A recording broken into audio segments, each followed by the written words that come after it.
আসসালামু আলাইকুম সুপ্রিয় শিক্ষার্থীবৃন্দ, আশা করছি তোমরা ভালো আছো। আমরা শুরু করছি আমাদের আজকের ক্লাস। আমাদের কস্ট অফ প্রোডাকশন নিয়ে। চলো যাই আমরা কস্ট অফ প্রোডাকশন বলতে আসলে কি বুঝি আমরা একটু দেখি। What is cost of production?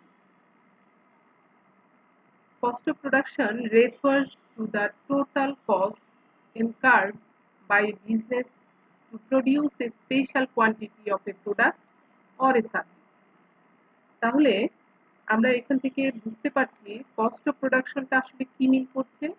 Total cost, যেটার জন্য টোটাল কস্টটা দায়ী, সেটা হচ্ছে কি একটা বিজনেসের ক্ষেত্রে, অর্থাৎ আমরা একটা যখন পণ্য প্রডিউস করব, একটা নির্দিষ্ট পরিমাণ পণ্য উৎপাদন করব অথবা একটা প্রোডাক্টকে আমরা উৎপাদন করব, তার জন্য যে টোটাল কস্টটা লাগে বা টোটাল কস্টটা যথাযোগ্য যে কস্টটা বা যথাযোগ্য যে ব্যয়টা, অথবা তোমরা বলতে পারো যে ওই প্রোডাক্টটা উৎপাদনের জন্য দায়ী যতটুকু পরিমাণ কস্ট আছে, সেই টোটাল কস্টটাকে আসলে কস্ট অফ প্রোডাকশন বলে। তার মানে হচ্ছে একটা পণ্যকে প্রডিউস করতে গেলে একটা নির্দিষ্ট স্পেসিফিক কোয়ান্টিটি অফ প্রোডাক্ট, এটাও মাথায় রাখতে হবে যে একটা নির্দিষ্ট পরিমাণ পণ্য উৎপাদন করতে গেলে যতটুকু পরিমাণ আপনার তোমার টোটাল কস্টটা লাগে, সেটাকেই আসলে কস্ট অফ প্রোডাকশন বলে। Production cost may include things such as labor, raw materials or consumable supplies. তাহলে আমরা এখান থেকে বুঝতে পারছি যে প্রোডাকশন কস্টে কি কি ইনক্লুড হয়। দেখো, যে আমরা তো বলেছি কি রকম প্রোডাকশন কস্ট হচ্ছে টোটাল কস্ট, ঠিক আছে। তাহলে এই প্রোডাকশন কস্টের ক্ষেত্রে কি কি ইনক্লুড হতে পারে? দেখো, লেবার হতে পারে, র ম্যাটেরিয়ালস এর যে কস্ট আছে সেটা হতে পারে, কনজিউমেবল সাপ্লাইজ যেগুলো আছে সেগুলো হতে পারে, ঠিক আছে। উপভোগ্য যে আরো সাপ্লাইজ গুলো আছে সেগুলো হতে পারে। এগুলো সবগুলোই কিন্তু প্রোডাকশন কস্টের মধ্যে বা কস্ট অফ প্রোডাকশনের মধ্যে পড়বে। In economics, the cost of production function is defined as the expenditure incurred to obtain the factor of production such as labor, land, capital that are needed in the production process of a product. তাহলে দেখো, আমরা অর্থনীতিতে কি বলছি। অর্থনীতিতে production কস্টটা define করা হচ্ছে কিভাবে, যে আমাদের ওই এক্সপেন্ডিচার গুলো দায়ী two obtain the factor of production. তাহলে ওই যে আমাদের যে প্রোডাকশন আছে, প্রোডাকশনের যে বিভিন্ন ফ্যাক্টর গুলো আমরা পেতে চাই, তার জন্য সেই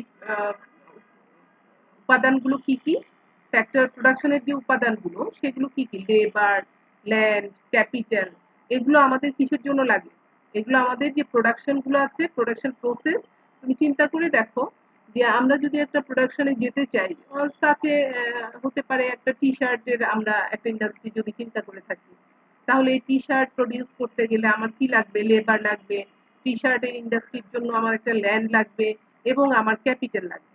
তাহলে এই যে ল্যান্ডের যে এক্সপেন্ডিচার, লেবারের যে এক্সপেন্ডিচার, ল্যান্ডের যে এক্সপেন্ডিচার, সব এক্সপেন্ডিচার মিলেই টোটাল যে এক্সপেন্ডিচার হয় সেটাই হচ্ছে আমাদের প্রোডাকশন কস্ট।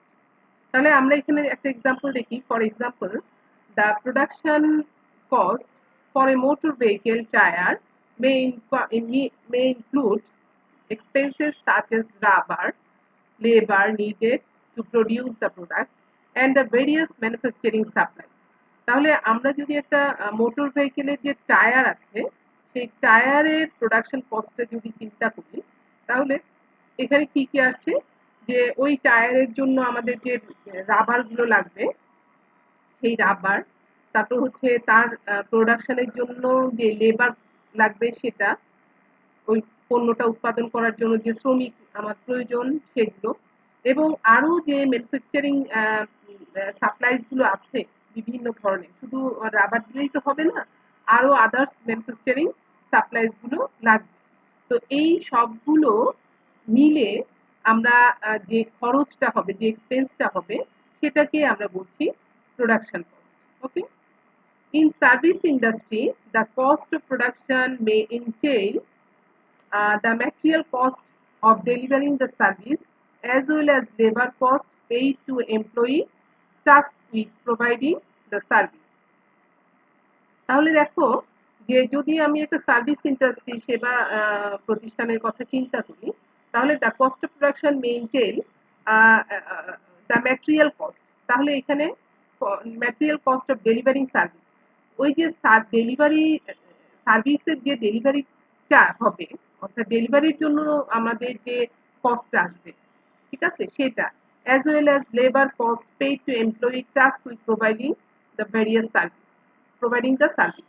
তাহলে লেবার কস্ট, আর যদি আমরা আমাদের আমাদের যদি এটা সার্ভিস ইন্ডাস্ট্রি হয়, অর্থাৎ কোনো সেবাদানকারী প্রতিষ্ঠান হয়, তাহলে আমি ওই সেবাটা ডেলিভারি দেওয়ার জন্য আমার যে কস্টগুলো আসবে, ম্যাটেরিয়াল কস্টগুলো আসবে, সেগুলো আসবে, লেবার কস্ট আসবে, এমপ্লয়ি যদি এমপ্লয়ি লেবার কস্টের মধ্যে এমপ্লয়িটা চলে আসবে।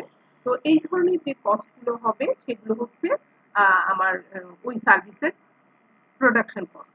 তার মানে তোমরা এখন এখান থেকে আমার আশা করছি বুঝতে পারছো যে আমি যখন যে প্রতিষ্ঠান নিয়ে কাজ করব, সেই প্রতিষ্ঠানের জন্য আমার যেই ধরনের কস্টগুলো হয় সাধারণত কি, আমরা এখানে একটু আগে বলেছিলাম লেবার, র মেটেরিয়াল অথবা অর কনজিউমেবল যে সাপ্লাইজ গুলো আছে। তো যখন যে প্রতিষ্ঠান হবে সেই প্রতিষ্ঠানের জন্য যেই পরিমাণ এক্সপেন্ডিচার বিভিন্ন খাতে লাগবে, সেটার টোটাল কস্টটাই হবে প্রোডাকশন কস্ট। তো কস্ট ফাংশনটাকে আমরা এইভাবে বলতে পারি, C is equal to F of Q. C হচ্ছে আমার এখানে টোটাল কস্টটা, আর কিউ হচ্ছে কোয়ান্টিটি অফ প্রোডাকশন, এফ হচ্ছে আমাদের ফাংশন। তাহলে আমরা দেখতে পাচ্ছি যে যদি আমার কোয়ান্টিটি অফ প্রোডাকশনের পরিমাণ যদি বাড়ে, তাহলে আমার টোটাল কস্টটাও অবভিয়াসলি বাড়বে। তো আমরা এই কস্ট ফাংশনটাকে দুটো ভাগে ভাগ করতে পারি, সেটা হচ্ছে শর্ট রান কস্ট ফাংশন এবং long run cost function. Short run cost ফাংশনে যেটা হয় সেটা হচ্ছে যদি শর্ট টাইমের জন্য অল্প সময়ের জন্য যদি আমাদের ফাংশনটা হয়, অর্থাৎ অল্প সময়ের মধ্যে আমার প্রোডাকশন কস্ট এবং কোয়ান্টিটি অফ প্রোডাকশন এর মধ্যে যে একটা সম্পর্ক প্রতিষ্ঠা হয়, সেটাকে আমরা বলছি শর্ট রান কস্ট ফাংশন। এটা নিয়ে আমরা পরে শর্ট রান এবং লং রান নিয়ে আমরা কথা বলবো। শর্ট রানে যে জিনিসটা হয় তোমরা একটু মনে রেখো, শর্ট রান কস্ট ফাংশনে যেটা হয় যে ব্যয় প্রোডাকশন ফাংশনটা, শর্ট রান প্রোডাকশন ফাংশনটা ফিক্সড এবং ভ্যারিয়েবল কস্ট দ্বারা প্রভাবিত হয়, ঠিক আছে। এখানে ফিক্সড কস্টও আছে, ভ্যারিয়েবল কস্টও আছে। আর লং রানের ক্ষেত্রে দেখা যায় যে লং রানের ক্ষেত্রে আমার প্রোডাকশনের সকল যে কস্ট, সবগুলো কস্ট যেটা আছে, মানে সবগুলো ব্যয়ই কিন্তু ভ্যারিয়েবল, পরিবর্তনশীল। তো এগুলো নিয়ে আমরা পরবর্তীতে আলাদা করে কথা বলব। আমরা এখন যাই types of the cost of production. Cost of প্রোডাকশনের যে টাইপস গুলো আছে সেগুলো নিয়ে একটু কথা বলি। There are various types of production that business may incur in course of manufacturing of a product or offering a service. They are including following. তাহলে আমরা দেখছি যে বিভিন্ন ধরনের কস্ট অফ প্রোডাকশন আছে, যেগুলো হচ্ছে বিভিন্ন বিভিন্ন বিজনেসের জন্য দায়ী আর কি, অর্থাৎ এক একটা বিজনেসের প্রোডাকশন কস্টগুলো এক এক রকম। তো এখানে আমরা এটাকে কয়েকটা 5টা ভাগে ভাগ করেছি। একটা হচ্ছে ফিক্সড কস্ট, আরেকটা হচ্ছে ভ্যারিয়েবল কস্ট, 3 নম্বরে হচ্ছে টোটাল কস্ট, 4 হচ্ছে এভারেজ কস্ট এবং 5 হচ্ছে মার্জিনাল কস্ট। ওকে, ফিক্সড কস্ট বলতে আমরা আসলে কি বুঝাই? ফিক্সড কস্টের ক্ষেত্রে দেখো যে ফিক্সড কস্ট আর expenses that do not change with the amount of output produce, ঠিক আছে। তাহলে অর্থাৎ আমরা একটু আগেই যে কথা বলছিলাম যে সার্টেন কোয়ান্টিটি অফ প্রোডাকশনের জন্য আমার যে টোটাল কস্ট হবে সেটাই হচ্ছে আমার কস্ট অফ প্রোডাকশন। অর্থাৎ একটা নির্দিষ্ট পরিমাণ পণ্য উৎপাদনের জন্য আমার যে পরিমাণ ব্যয় হবে সেটাই হচ্ছে আমার কস্ট অফ প্রোডাকশন। আর এখানে আমরা যে ফিক্সড কস্টের কথা যেটা বলছি সেটা হচ্ছে যে এখানে একটু খেয়াল করে দেখবা, ফিক্সড কস্ট আর expenses, that means fixed cost হচ্ছে ওই ধরনের ব্যয়গুলো, এক্সপেন্সেস গুলো বা খরচগুলো দ্যাট ডু নট চেঞ্জ, যেটা পরিবর্তন হয় না with the amount of input product produce, sorry with the amount of output produce. অর্থাৎ আমার আউটপুট বা উৎপাদন, যে যেটা আমার উৎপাদন হচ্ছে, এর পরিমাণের উপর কিন্তু আমার এই ফিক্সড কস্টটা পরিবর্তন হবে না। অর্থাৎ আমি যতই উৎপাদন করি বা না করি, তাহলে আমার এই ফিক্সড কস্ট যেটা সেটা হবে। ঠিক আছে? This means that the cost remain unchanged even when there is zero production or when the business has reached its maximum production capacity. তার মানে হচ্ছে এইখানে যে খরচটা আছে সেই খরচটা আমার যে আউটপুটটা আসছে সেই আউটপুটের উপর নির্ভর করবে না। অর্থাৎ আউটপুট বেশি হলেই আমার যে কস্টটা বাড়বে, অথবা আউটপুট যদি আমার একেবারে নাও হয় তাহলে আমার কস্টটা কমবে, অথবা আউটপুট যদি আমার কম হয় তাহলে আমার কস্টটা কমবে, এরকম কোনো ব্যাপার এখানে নেই। তার মানে হচ্ছে এই ধরনের কস্টটা একেবারেই অপরিবর্তনশীল। তাহলে আমরা এখানে দেখলাম যে অপরিবর্তন কিরকম, যদি আমার জিরো প্রোডাকশন হয়, আমি যদি কোনো উৎপাদন নাও করে থাকি, তাহলেও আমার এই খরচটার কোনো পরিবর্তন হবে না, এই খরচটা হবে, যা হবার সেটা হবে। আবার যদি আমি ম্যাক্সিমাম প্রোডাকশনে যাই, তাহলেও কিন্তু আমার এই খরচটার কোনো পরিবর্তন হবে না, অর্থাৎ আগে যা ছিল সেটাই হবে। অর্থাৎ আমার যদি এখন আমার ধরো আমার আগের প্রোডাকশন ছিল 5 লাখ, এখন আমার প্রোডাকশন হয়ে গেল আউটপুট, প্রোডাকশন না, আউটপুটের কথাই বলছি, আউটপুট হয়ে গেল আমার 6 লাখ বা 7 লাখ। কিন্তু ফিক্সড কস্ট হচ্ছে ওই কস্টটা যে আমার যে আগে যে 6 লাখের জন্য যে এক্সপেন্ডিচার ছিল বা এক্সপেন্সেস ছিল, এখন 7 লাখ যে আমি প্রডিউস করলাম তার জন্য আমার একই এক্সপেন্স। আবার আমি যদি আমার ধরো এবারে প্রোডাকশন আমার জিরো গেল, কোনো উৎপাদন হলো না, তাহলেও কিন্তু আমার সেই কস্টটা থেকেই যাবে, অপরিবর্তনশীল থাকবে। সেটা কি হতে পারে দেখো, যেমন ধরো আমরা একটা ইন্ডাস্ট্রির জন্য আমি যে ভাড়া নিয়েছি বিল্ডিং, সেই ভাড়ার কস্টটা, এখন আমি যদি কোনো প্রোডাকশনে নাও যাই তাহলেও আমাকে এই ভাড়াটা বেয়ার করতে হবে। আবার যদি আমি সর্বোচ্চ মাত্রায় আমি আমার প্রোডাকশনটা চলে আসে, তারপরেও আমার এই ভাড়ার কিন্তু পরিবর্তন হবে না, ভাড়া আমি আগে যা দিতাম তাই হবে। যেমন দেখো, for example, A restaurant business must pay it's monthly, quarterly or yearly rent regardless the number of customers of its serve.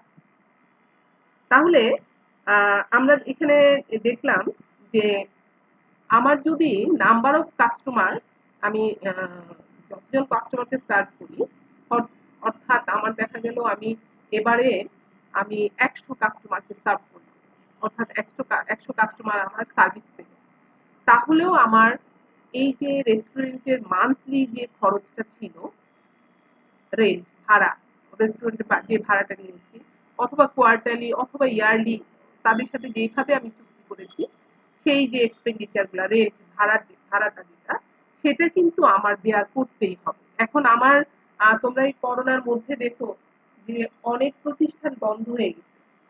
বন্ধ হয়ে গেছে মানে তারা একেবারেই হয়তো প্রোডাকশন থেকেই লিভ করে গেছে। আর যারা প্রোডাকশনের মধ্যে আছে কিন্তু তাদের দেখা যাচ্ছে প্রোডাকশন নাই, জিরো প্রোডাকশন, অর্থাৎ দেখা যাচ্ছে মাঝখানে যে আমাদের, তোমরা এই যে এক্সাম্পলটা, সেই এক্সাম্পল থেকে চিন্তা করতে পারো যে প্রথম দিকে যেগুলো ছিল, যে রেস্টুরেন্ট গুলো, বিভিন্ন হোটেল মোটেল রেস্টুরেন্ট গুলো, সেগুলো কিন্তু বন্ধ ছিল।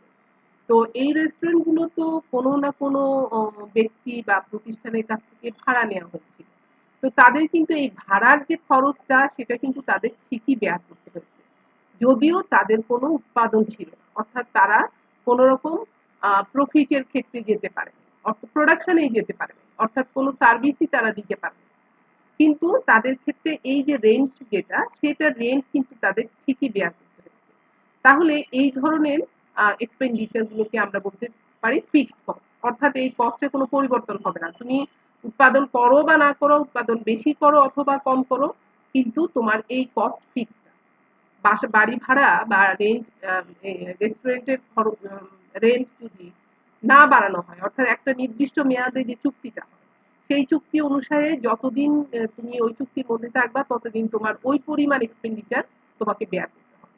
সেটা তুমি জিরো প্রোডাকশনে যাও অথবা ম্যাক্সিমাম প্রোডাকশনে যাও। Other example of fixed cost include salaries and equipment leases. তাহলে অন্য আরো এক্সাম্পল দেখো, যে বেতন ভাতা। ওই লেবারদের জন্য তোমার যে তুমি যদি ছাঁটাই করে না দাও, যেমন গার্মেন্টস গুলোর ক্ষেত্রে আমরা দেখেছি যে এই করোনার সময়ে গার্মেন্টস এর কর্মচারীদের স্যালারি গুলো কিন্তু তাদের দিতে হয়েছে। যদিও পরবর্তীতে তোমার অনেক প্রতিষ্ঠান হয়তো এটাকে হাফ করে দিয়েছে, কিন্তু সেটাও তাদের মানে তাদের করবার কথা না।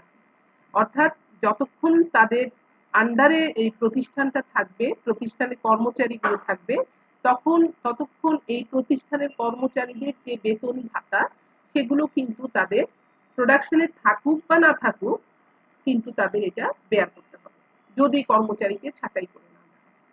ঠিক আছে?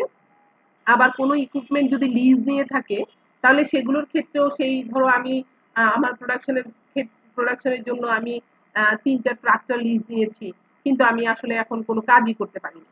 তাহলে এই লিজ দেওয়ার ক্ষেত্রে আমার যে এক্সপেন্সেসটা হয়েছে সেটা কিন্তু আমার ফিক্স, এটা কিন্তু আমাকে দিতেই হবে। আমার এটা পরিবর্তন করবার কোনো সুযোগ নেই। এই হচ্ছে আমাদের fixed cost. Fixed cost tend to be time limited. এটা আমরা কিন্তু বুঝতেই পারছি, কারণ বাসা ভাড়া, রেস্টুরেন্ট ভাড়া, অথবা এই যে তোমার এই যে স্যালারির কথাই যদি তুমি বলো, লেবারদের স্যালারির কথা যদি বলো, ইকুইপমেন্ট লিজ যেগুলা নিয়েছো সেগুলোর কথা যদি চিন্তা করো, সেগুলো কিন্তু একটা নির্দিষ্ট টাইম পিরিয়ডের জন্য। আমরা এগুলো যদি মাথায় নিই যে আমরা নির্দিষ্ট একটা সময়ের ভিত্তিতে চুক্তি করে থাকি। হ্যাঁ, আমরা দেখো যে এই রেস্টুরেন্ট গুলোর ভাড়াগুলো আমরা হয়তো ইয়ারলি চুক্তি করতে পারি, মান্থলি চুক্তি করতে পারি, কোয়ার্টারলি চুক্তি করতে পারি। আমরা যে তোমার লেবার গুলো নিয়োগ করেছি তাদের সাথেও আমাদের হয়তো একটা চুক্তি থাকে যে ১ বছরের জন্য বা ৬ মাসের জন্য। আমরা যে ইকুইপমেন্ট গুলো লিজ নেই সেগুলোর জন্য কিন্তু একটা চুক্তি থাকে যে এটা আমি ৬ মাসের জন্য লিজ দিলাম। তাহলে এই ফিক্সড কস্ট গুলো কিন্তু টাইম লিমিটেড থাকে, and they are only fixed in relation to the production for a certain period।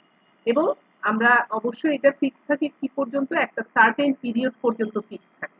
তারপরে কিন্তু চাই মানে এটা ওই প্রতিষ্ঠানের তোমার ধরো এটা যদি আমি রেন্টের কথা চিন্তা করি, তাহলে যাদের কাছ থেকে রেন্ট নিয়েছে তাদের সাথে চুক্তির সাপেক্ষে সার্টেন পিরিয়ডের পরে হয়তো সেই ফিক্সড কস্টটা আবার চেঞ্জ হতে পারে, চেঞ্জ হয়ে আবার একটা ফিক্সড কস্টে পরিণত হতে পারে।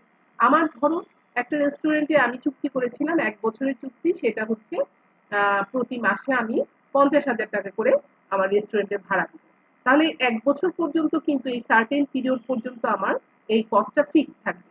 কিন্তু যদি আমি ১ বছর পার হয়ে যায় তাহলে দেখা যাচ্ছে না, এখান থেকে আমি দেখতে পাচ্ছি যে বিজনেস ভালো চলছে, আমি বলে দিলাম আরো ১০,০০০ টাকা আমাকে বাড়াতে হবে। তাহলে এই সার্টেন পিরিয়ডের পরে কিন্তু আমার হয়তো আমি আবার ফিক্স করে ফেললাম, সেটা ৫০-এর জায়গায় ৬০,০০০ টাকা আমার রেন্টের আমি ফিক্সড কস্ট হয়ে গেল। In long run, the cost of producing a product are variable and will change from one period to another period। তাহলে এই লং রানের ক্ষেত্রে কিন্তু তোমরা একটু খেয়াল করে দেখো, লং টার্মের ক্ষেত্রে, in the long term the cost of producing a product are variable, cost of producing a product are variable and will change from one period to another। তাহলে অনেক দিনের কথা তুমি যদি চিন্তা করো, তাহলে দেখবা যে কস্ট অফ প্রোডাকশন কিন্তু একটা ভ্যারিয়েবল হয়ে যাচ্ছে। কিভাবে হচ্ছে দেখো, যে আমার ১ বছরের মধ্যে আমার যে কস্ট অফ প্রোডাকশন আসলো, মনে করো ২ লাখ টাকা, ৫ লাখ টাকা।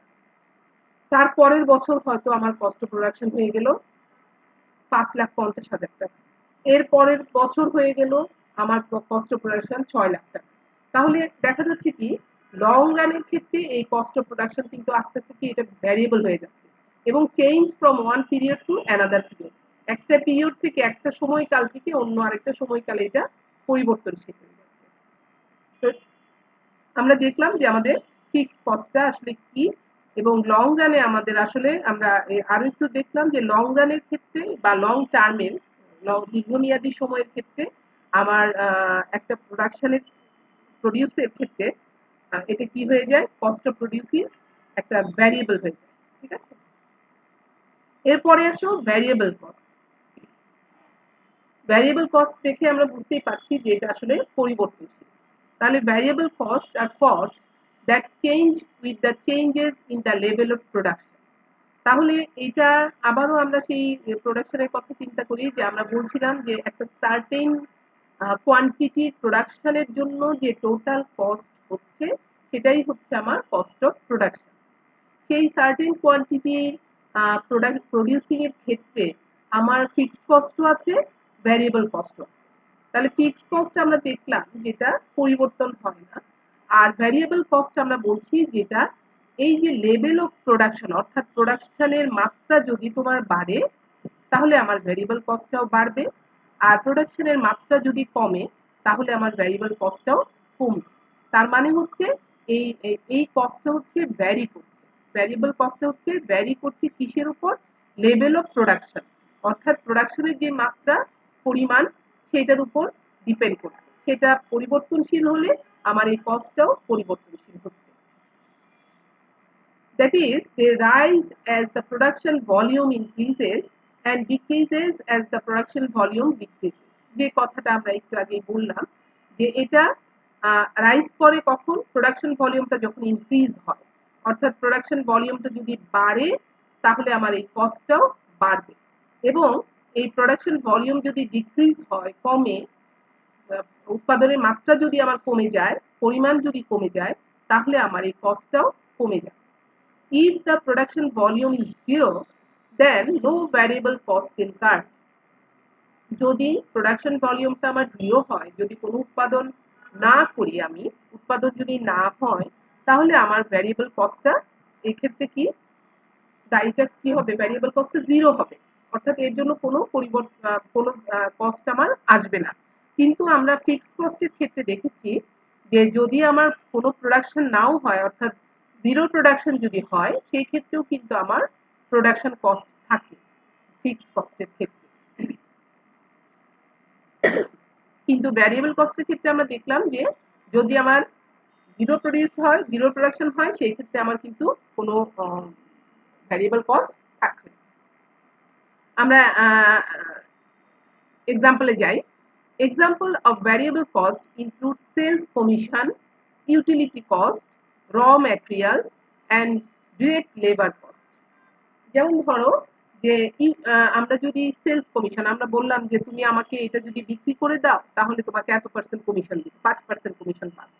তো আমার যদি প্রোডাকশনই না হয় তাহলে তো আমার এখানে বিক্রি করার কোনো কথাই আসতেছে না, সুতরাং এখানে আমার সেলস কমিশনের কোনো ব্যাপার আসতেছে না। সেই ক্ষেত্রে আমার এই ক্ষেত্রে ভ্যারিয়েবল কস্টটা কি হচ্ছে, আমার zero cost, zero. Utility cost, utility কস্টও একই রকম, যে আমি যে ইউটিলিটি যদি তোমাকে দিতেই না পারি তাহলে ইউটিলিটির জন্য আমার কোনো কস্ট কিন্তু আসবে না। র মেটেরিয়াল একইভাবে, যদি আমি প্রোডাকশনে না যাই তাহলে আমি র মেটেরিয়াল কিনবো না, আর র মেটেরিয়াল যদি আমি না আনি তাহলে আমার এই ক্ষেত্রে কোনো প্রোডাকশনও থাকবে না। আর ডাইরেক্ট লেবার কস্ট যেটা, সেটা হচ্ছে যে আমরা কোনো ক্ষেত্রে এটা আমরা ফিক্সড কস্টের ক্ষেত্রে লেবার বলেছিলাম, আবার এখানে আমরা বলছি ডাইরেক্ট লেবার।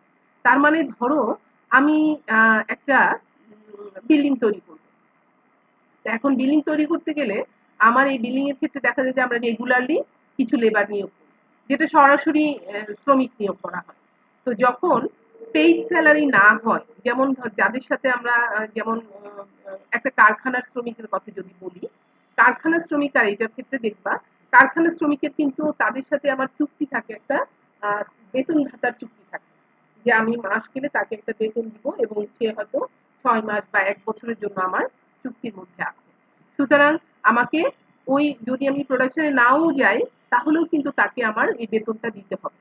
কিন্তু ডাইরেক্ট লেবার যেটা, যে আমরা সরাসরি যখন শ্রমিককে নিয়োগ করি, যে আমি আজকের জন্য শ্রমিক লাগালাম, তোমরা দেখবা যে এটা কিন্তু খেয়াল করে দেখো যে মানুষ কেনা বেচা হয়। তার মানে হচ্ছে কিছু শ্রমিক যারা ডেইলি লেবারার আছে তারা কিন্তু নিজেদের শ্রম বিক্রির জন্য প্রতিদিনই রাস্তায় বসে থাকে। তো সেরকম আমার যদি কোনো প্রোডাকশনে আমি না যাই, তাহলে আমার এই ক্ষেত্রে এই ডাইরেক্ট লেবার কস্টটা আমার লাগবে না, আমি তখন এই লেবার নিয়োগ করব না। সুতরাং এই ক্ষেত্রে আমার কস্টটা হয়ে যাবে 0। আরেকটা এক্সাম্পলে যাই। For example, in a clothing manufacturing facilities the variable cost May include র material used in the production process and direct labour cost. তাহলে যদি আমরা কাপড় মানে ক্লোদিং ম্যানুফ্যাকচারিং কথা বলে থাকি, সেই ক্ষেত্রে দেখা যায় যে একটা হতে পারে, দেখো র মেটেরিয়াল যে কাঁচামাল, সেটা হচ্ছে আমার ভ্যারিয়েবল কস্ট, র মেটেরিয়াল আমার লাগলো। যদি আমার প্রোডাকশন কম হয়, তাহলে আমি এই ক্ষেত্রে র মেটেরিয়ালস আমার কম লাগবে। আমার যদি প্রোডাকশন কস্ট বেশি হয়, তাহলে আমার র মেটেরিয়াল বেশি হবে। কস্ট না, প্রোডাকশন কোয়ান্টিটি, ঠিক আছে? অর্থাৎ আমি বেশি পরিমাণে যে উৎপাদন করতে চাই, অবশ্যই আমার র মেটেরিয়ালটা বেশি লাগবে এই প্রোডাকশন প্রসেসের ক্ষেত্রে। এবং ডাইরেক্ট লেবার কস্ট যেটা, যে আমি দৈনন্দিন মজুরির ভিত্তিতে যদি কোনো লেবারকে লাগাই, তাহলে আমার উৎপাদন যদি বেশি হয়, আমার এখানে ডাইরেক্ট লেবারও বেশি লাগবে। আর উৎপাদন যদি আমি কম করি, তাহলে আমার এই ডাইরেক্ট লেবারও কম লাগবে। সুতরাং দেখা যাচ্ছে এগুলো হচ্ছে আমার কিরকম variable cost. If raw material and direct labor costs incurred in the production of shirt are 9 per unit and the company produces 100 units, then the total variable cost is 9,000. তাহলে আমরা দেখো প্রোডাকশন কস্টটা হচ্ছে কি, যে একটা শার্ট তৈরি করতে যদি আমি আমার এই র মেটেরিয়াল এবং লেবার কস্ট দায়ী, মানে এই লেবার কস্ট এবং র মেটেরিয়ালের জন্য আমার একটা শার্ট তৈরি করতে টোটাল লাগছে হচ্ছে এই দুইটার জন্য ফিক্সড কস্ট না, কিন্তু এখানে ঠিক আছে, শুধু ভ্যারিয়েবল কস্টের কথা বলছি, টোটাল কস্টের কথা বলছি না। তাহলে ভ্যারিয়েবল কস্টের মধ্যে আমার র মেটেরিয়াল আসছে আর লেবার কস্ট আসছে। তাহলে র মেটেরিয়াল এবং লেবার কস্টের জন্য আমার কত টাকা লাগছে একটা শার্ট তৈরি করতে? 9 টাকা লাগছে, $9 পার ইউনিট। প্রতিটার জন্য পার ইউনিটের জন্য $9 লাগছে।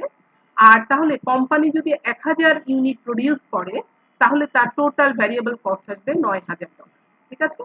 তাহলে এই ক্ষেত্রে দেখো যে কোম্পানি যদি এখানে 10,000 তৈরি করে, তাহলে অবশ্যই 9 দিয়ে 10,000কে মাল্টিপ্লাই করবা। আর কোম্পানি যদি এখানে $500 ইউনিট প্রডিউস করে, তাহলে 9 দিয়ে এখানে 500কে মাল্টিপ্লাই করবা। তাহলে তোমার টোটাল ভ্যারিয়েবল কস্টটা পেয়ে যাবে। তাহলে আশা করছি তোমরা ভ্যারিয়েবল কস্ট আর ফিক্সড কস্টটা কি জিনিস ক্লিয়ার হয়েছে। এখন আসো আমরা টোটাল কস্টে যাই। টোটাল কস্ট আমরা আসলে টোটাল কস্ট অফ প্রোডাকশনের মধ্যে আমরা টোটাল কস্টটা বলে ফেলছি মোটামুটি ভাবে, কারণ তখন আমরা বলেছি একটা যে কোনো একটা প্রোডাক্ট তৈরি করতে টোটাল যে একটা নির্দিষ্ট পরিমাণ পণ্য তৈরি করতে টোটাল যে প্রোডাকশন কস্ট হয়, সেটাই হচ্ছে টোটাল কস্ট, সেটাই হচ্ছে প্রোডাকশন কস্ট, এবং এটাকে আমরা টোটাল কস্ট বলছি। তা আমরা এখানে দেখি total cost encompasses both variable cost এবং and fixed cost। ঠিক আছে? টোটাল কস্টে তাহলে কি কি হচ্ছে? দুটোর সমন্বয়ে, দুটোর যোগফল বলতে পারো, দুটোর মিলে পরিবেষ্টন করা বলতে পারো। encompasses মানে পরিবেষ্টন করা, সেটা হচ্ছে কি ভ্যারিয়েবল কস্ট এবং ফিক্সড কস্ট। তাহলে টোটাল কস্টটা হচ্ছে আসলে ভ্যারিয়েবল কস্ট আর ফিক্সড কস্ট মিলে যে কস্টটা, সেটাই হচ্ছে total cost. It takes into account all the costs incurred in the production process or when offering a service। তাহলে এটা কি হচ্ছে? incurred মানে incurred আসলে এটা দায়ী বলতে পারো বা যথাযোগ্য খরচ বলতে পারো, যথাযোগ্য খরচ বলতে পারো।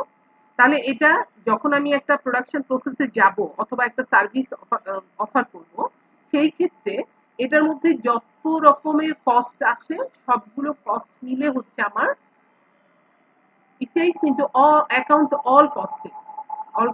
ঠিক আছে? সব কস্ট মিলে হচ্ছে আমার যে ওই প্রোডাকশন প্রসেসের জন্য দায়ী যে সবগুলো কস্ট, সেই কস্ট হচ্ছে আমার টোটাল কস্ট। তার মানে আমরা একটু আগে যেটা বললাম যে একটা প্রোডাকশন অথবা একটা সার্ভিসের জন্য আমার যত ধরনের কস্ট আছে, সবগুলো মিলে যে কস্টটা হয় সেটাই হচ্ছে আমার total cost. For example, assume that a textile company incur a production cost of 9 per shirt. It produced 100 units during the last month. ঠিক আছে? The company also pays a rent of $1,500 per month. ঠিক আছে? The total cost include the variable cost 900, that means 9 into 1000, that is 9,000, and a fixed cost of $1,500 per month, bringing the total cost $10,500.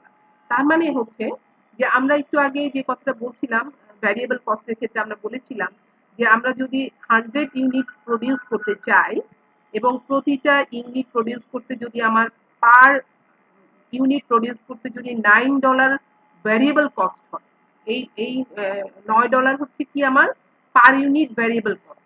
ঠিক আছে? প্রতি unit variable cost হচ্ছে আমার $9 এবং আমি produce করতে চাই হচ্ছে 100 ইউনিট, তাহলে আমার টোটাল ভ্যারিয়েবল কস্ট হবে কত? এই যে টোটাল ভ্যারিয়েবল কস্ট হবে আমার, আমরা একটু আগে দেখিয়েছি, $9,000। ঠিক আছে? আর ওই কোম্পানি রেন্ট পে করে কত? ভাড়া দেয় হচ্ছে $15, $1,500। ঠিক আছে? $1,500 হচ্ছে পার মান্থে তার ভাড়া। সুতরাং আমাদের টোটাল কস্টে কি আসবে পার মান্থে? দেখো, তাহলে এই তোমার এই ভ্যারিয়েবল কস্ট আর হচ্ছে এই টোটাল ফিক্সড কস্ট। ঠিক আছে? তাহলে ফিক্সড কস্ট আর এই ভ্যারিয়েবল কস্ট এই দুটো যোগ করো, তাহলে তোমার হয়ে গেল হচ্ছে 9,000 আর 1,500, তাহলে $10,500 হচ্ছে আমার টোটাল কস্ট।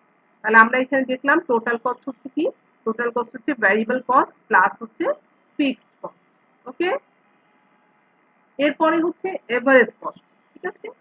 এভারেজ কস্ট হচ্ছে, দেখো, the average cost refer the total cost of production divided by the number of unit produced. তার মানে হচ্ছে এভারেজ কস্টে কি? Total cost of production. তাহলে দেখো আমাদের যে টোটাল কস্ট আছে, টোটাল কস্টের মধ্যে কিন্তু আমরা মনে রাখবো কি আছে আমাদের? ফিক্সড কস্ট এবং ভ্যারিয়েবল কস্ট। তাহলে এই টোটাল কস্টকে আমি যদি কি করতে পারি? নাম্বার অফ ইউনিট প্রডিউস, যতগুলো অর্থাৎ টোটাল প্রোডাকশন কত আমার, সেই টোটাল প্রোডাকশন দিয়ে যদি ভাগ করি তাহলে আমি এভারেজ কস্টটা পেয়ে যাই। ঠিক আছে? দ্যাট মিনস এখান থেকে তোমরা দেখতে পাবা টোটাল কস্টকে নাম্বার অফ টোটাল প্রোডাকশন দিয়ে যদি আমরা ভাগ করি তাহলে আমরা পেয়ে যাই average cost. Okay? The average cost refers the total cost of production divided by the number of unit produce, অর্থাৎ কতগুলো আমি প্রডিউস করছি। একটু আগে আমরা বললাম যে আমরা 100 শার্ট প্রডিউস করতে চাই, তাহলে তখন এখানে আমার কি হবে? 1000 শার্ট প্রডিউস করতে চাই, তাহলে আমার এখানে 1000 দিয়ে আমি ভাগ করব। এভারেজ তোমরা তো জানোই যে টোটাল ডিভাইডেড বাই হচ্ছে আমাদের টোটাল নাম্বার অফ অবজারভেশন, আমরা যেভাবে স্ট্যাটিস্টিক্সে বলে থাকি। তাহলে এখানে দেখো it can also be obtained by summing the average variable cost and average fixed cost. তাহলে এটা আমরা কিভাবে, একটু আগেই যেটা বললাম যে আমরা এখানে টোটাল কস্টটা আমরা কিভাবে পাচ্ছি, সেটা হচ্ছে আমরা summing the average variable cost এবং এভারেজ ফিক্সড কস্ট এই দুটো যোগ করব। ঠিক আছে? এভারেজ ভ্যারিয়েবল কস্ট এবং এভারেজ ফিক্সড কস্ট এই দুটো যোগ করব। এই দুটো যোগ করেও কিন্তু আমরা এটা পেতে পারি। ওকে? দুভাবেই আমরা পেতে পারি। একটা হচ্ছে যে আমরা টোটাল কস্টটাকে টোটাল প্রোডাকশন দিয়ে অথবা নাম্বার অফ ইউনিট প্রডিউস এটা দিয়ে ভাগ করেও আমরা এভারেজ কস্টটা পেতে পারি, অথবা আমরা এভারেজ ভ্যারিয়েবল কস্ট আর এভারেজ ফিক্সড কস্ট এই দুটো যোগ করেও আমরা এই এভারেজ কস্টটা পেতে পারি। Management uses average cost to make decisions pricing its product for maximum revenue or profit. তাহলে এই এভারেজ কস্টটা কিন্তু ম্যানেজমেন্টের ক্ষেত্রে খুব গুরুত্বপূর্ণ। কেন? কারণ এটা তাদেরকে প্রাইস সেট করার ক্ষেত্রে একটা গুরুত্বপূর্ণ ভূমিকা পালন করে। কারণ তারা কি করতে পারে যে এই দেখো, to make decision pricing it product for maximum revenue or profit, তাদের প্রোডাক্টের ক্ষেত্রে ম্যাক্সিমাম প্রফিট করার জন্য বা ম্যাক্সিমাম রেভিনিউ আনার জন্য সে একটা প্রাইস তো ঠিক করবে, তাই না? কত মূল্য ধরবে, তাহলে এই সেলিং প্রাইস আর কি যেটা। তাহলে এই ক্ষেত্রে এভারেজ কস্টটা খুবই গুরুত্বপূর্ণ ভূমিকা রাখে, কারণ হচ্ছে এভারেজ কস্টের মাধ্যমে তারা কিন্তু প্রোডাক্টটার প্রাইস সেট করতে পারে, ম্যাক্সিমাম তারা কতটা প্রফিট করবে।